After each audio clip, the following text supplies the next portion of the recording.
কি পাইলাম আজকে রাস্তায় বসে থাকি, পুলিশের হাতে মার খাই। আমার এই বোনের পায়ে 8টা সেলাই লেগেছে, ভাইয়ের মাথায় 17টা সেলাই দেওয়া। পুলিশ বাহিনী আমাদেরকে কিভাবে লাঠিচার্জ, সানগ্রেনেড এবং ইট মারে।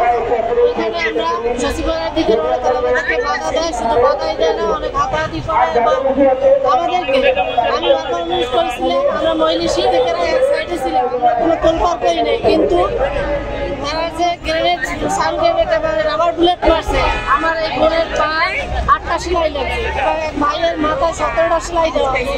আমরা 50 জনের মতো ঢাকা মেডিকেলে ছিলাম ভর্তি, কিন্তু তারা আমাদেরকে সঠিক চিকিৎসা না দিয়ে সেলাই দিয়ে দ্রুত এখান থেকে বের করার টেকনিক খাটাইছে একটা, যাতে এই খবরগুলো সাংবাদিকরা না প্রচার করতে পারে। এই টেকনিক খাটাইয়া আমাদেরকে রাত 9:30 প্রচুর বৃষ্টি, তখন আমি আমার এই নার্সিংহোমে পায়ে নিয়ে আমরা দুইজনই আহত গুরুতর নিয়ে বের হয়েছেন। বললাম যে দেখুন স্যার কোথায় যাবো, আমি এই মুহূর্তে ফ্যামিলিতে বাসায় যান, বাসা কোথায় পাবো, আমরা তো থাকি রাস্তায়। আজকে 18 দিন পর্যন্ত টাকা পয়সাও নাই, আর ওইখানে তো কোনো বাথরুম বা কোনো কিছুর ব্যবস্থা নাই, তাহলে আমি এই রুগীটা নিয়ে কোথায় যাবো?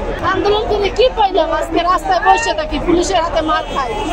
যে তখনও পুলিশ বাহিনীর হাতে আমাদের সন্তানরা জীবন দিল, আর এখনো শিক্ষকদের উপর সেই আমরা এইটা আমরা আশা করি নাই যে 24 গণঅভ্যুত্থানের পরেও বাংলাদেশে বৈষম্য থাকবে। তাই আমি মাননীয় প্রধান উপদেষ্টাও শিক্ষক উপদেষ্টার কাছে জোরালো আবেদন করছি, আর একটা রাতেও যাতে আমাদেরকে এই রাস্তায় থাকতে না হয়।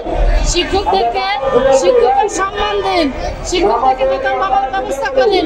কেন আজকে 40 বছর পর্যন্ত আমাদেরকে বিনা বেতনে থাকতে হয়?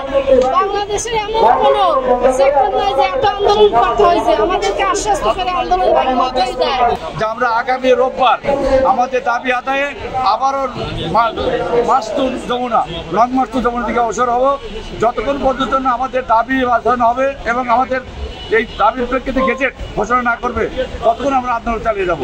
এবং দাবি আদায় না হওয়া আমাদের যতদিন আগে রাখতে হয় ততদিন আমাদের কর্মসূচির মাধ্যমে এই দাবি বাস্তবায়ন করবে এবং আদায় করবে ইনশাআল্লাহ।